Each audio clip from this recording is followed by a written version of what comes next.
Donc la trotte, elle a pas de coup. En plus, on a les petits bumpers sur les côtés au niveau des roues.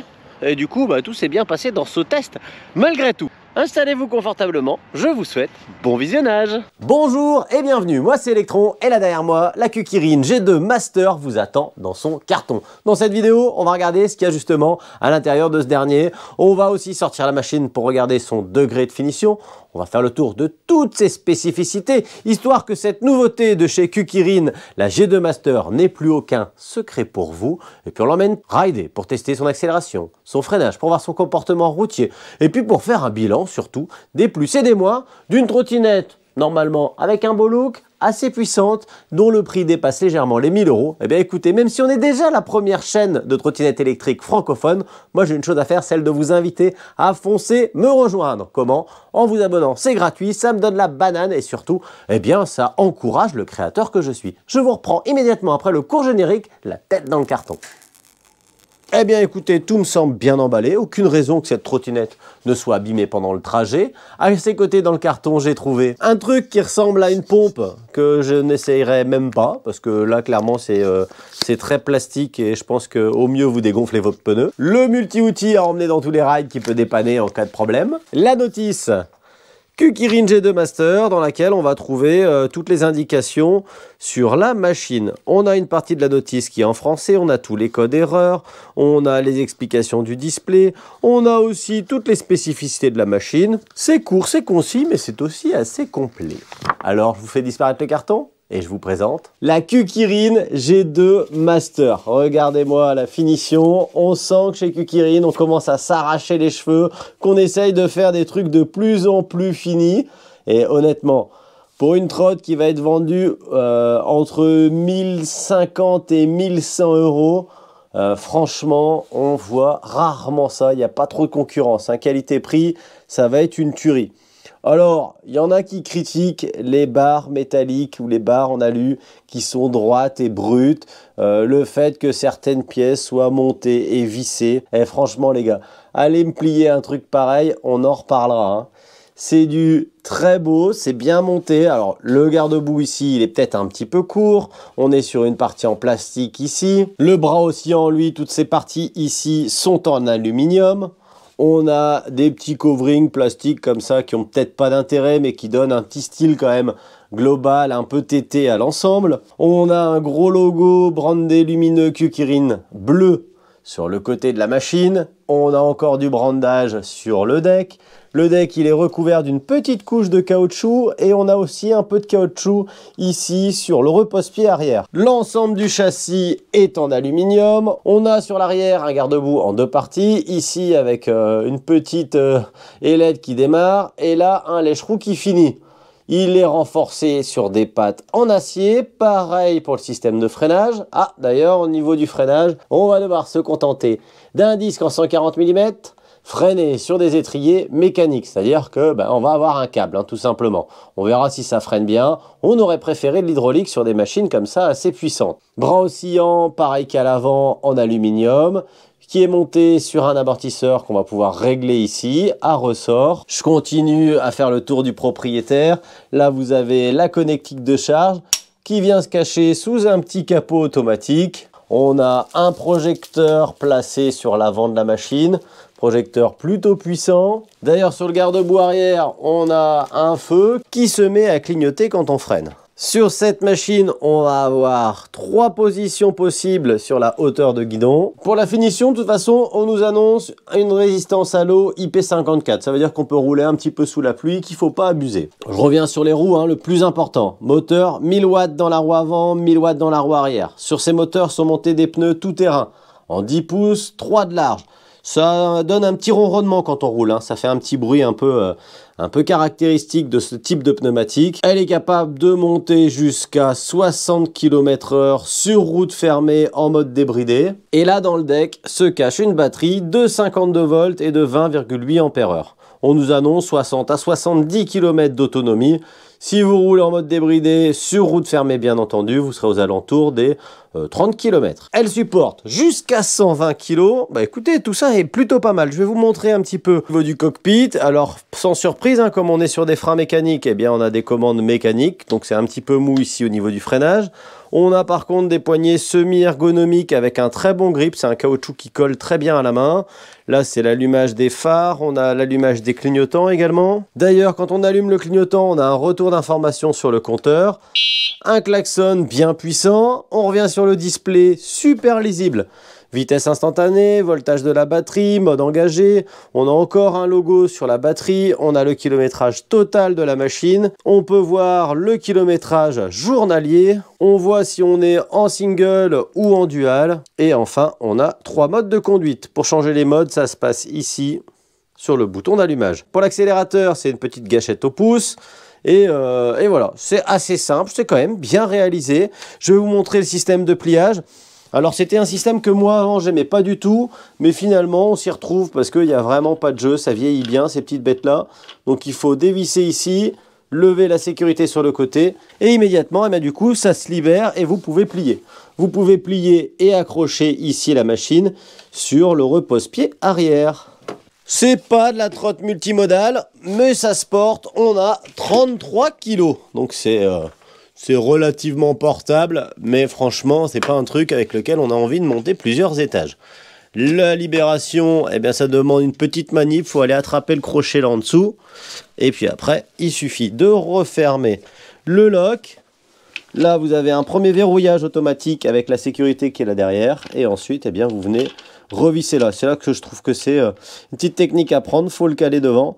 Et une fois que c'est calé, eh bien, il suffit de le serrer. J'ai failli oublier de vous parler du chargeur. 58,8 volts en 2 ampères-heure. Charge totale de la machine en une dizaine d'heures. Eh bien, écoutez, voilà pour le tour intérieur de la machine. Bien passé. Hein, j'ai récupéré une machine en parfait état de rouler. Donc... eh bien, elle est déjà chargée à bloc. On se retrouve en extérieur pour le test roulage. Aussitôt dit, aussitôt fait, on va faire le petit test démarrage. Je fais un petit réglage des freins, c'est un peu mou. Je resserre légèrement les câbles.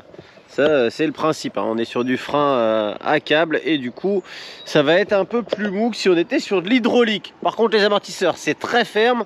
Pour le démarrage, 3, 2, 1. C'est un peu humide, ça patine 25 km/h.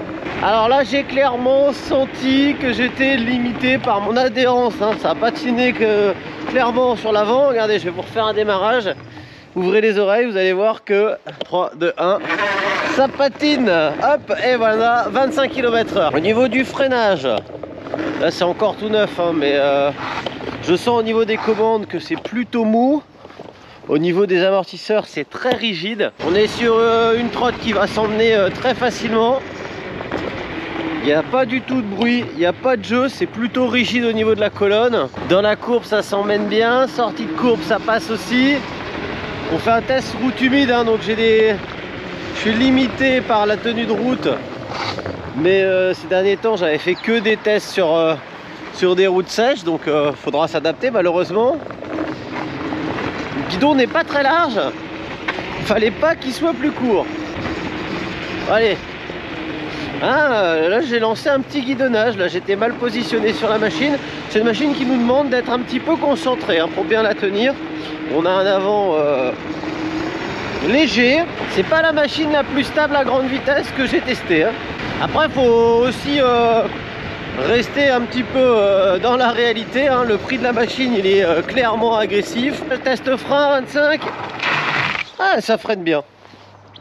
Alors en fait c'est marrant parce que comme le frein il est un peu mou, même si on serre fort d'un coup, il n'y a pas besoin de mesurer le freinage puisqu'on a exactement ce qu'on a besoin. Donc là j'ai fait un très bon freinage, je suis en dessous des 3 mètres facile et pourtant c'était un freinage honnêtement d'urgence sans aucun dosage. Là où d'autres machines plus puissantes en freinage m'auraient demandé un dosage sur les leviers. Le fait que ce soit des freins mécaniques finalement eh bien ça fonctionne. Ça fonctionne même très bien. C'est juste la sensation qu'on a dans les mains au niveau des leviers qui semble mollassonne quoi.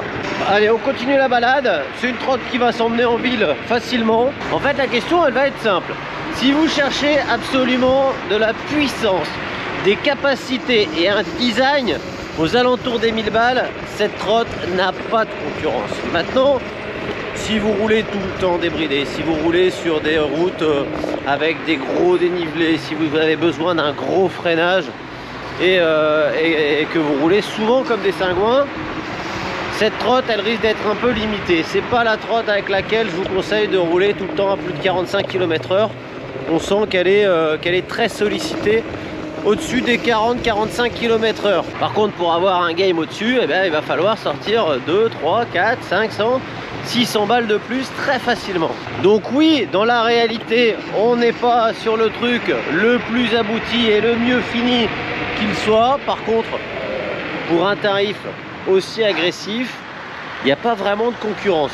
La partie cycle, je vais la valider, même si on est sur des amortisseurs très fermes, même si le guidon il manque peut-être d'1 centimètre de chaque côté, même si on est sur du freinage mécanique et du frein hydraulique aurait été bien plus sympa et bien plus efficace. Tiens, je vous mets aussi un petit top speed 0 à plein pot. Vitesse GPS, je sais pas ce que ça donne. Vitesse compteur, ça fait un 57. Regardez là, 3, 2, 1, pof, c'est parti.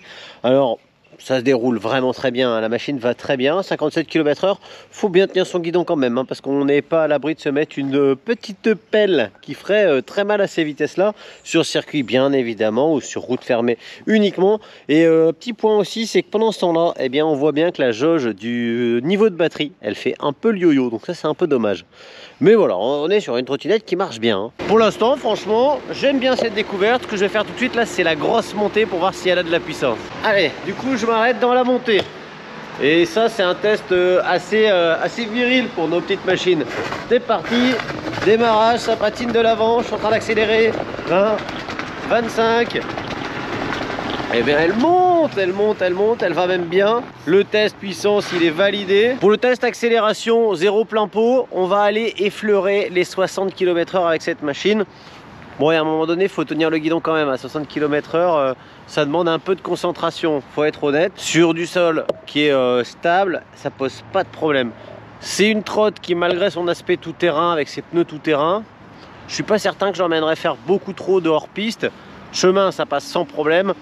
Du vrai tout-terrain, comme elle est vraiment très ferme, j'aurais peur de l'abîmer assez rapidement. Par contre, là sur la route, etc., il n'y a pas de jeu dans la colonne.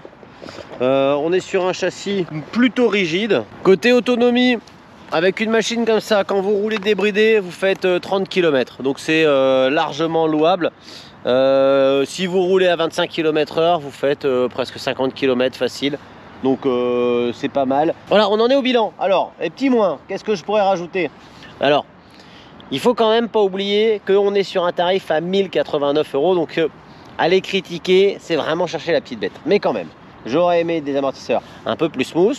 Forcément, j'aurais bien aimé aussi des freins hydrauliques beaucoup plus précis. Mais pour 1089 €, on a largement pour son argent. On est sur une machine trottinette à la limite de la mobilette qui pourra nous emmener partout, nous régaler. Et puis par la suite, si on a tendance à rouler souvent en dehors des limites, eh bien, on peut rajouter le freinage hydraulique et puis l'amortisseur de direction et on a une petite machine parfaite et on n'a même pas cassé sa tirelire, donc c'est vraiment top. 1089 € sur le site de Geekwing. Je vous mets de toute façon le lien comme d'habitude en description et dans le premier commentaire. N'hésitez pas à me dire ce que vous pensez de cette Kukirine, mais honnêtement, hein, à ce tarif-là, je vous le redis, 1089 €, ce design unique, c'est de la boulette. C'est vraiment de la boulette. Alors le petit rond qui est là, eh bien, vous me l'écrasez pour bien vous assurer que vous êtes abonné. Moi, ce que je vous dis là tout de suite, eh bien, c'est à très bientôt et surtout, bon ride!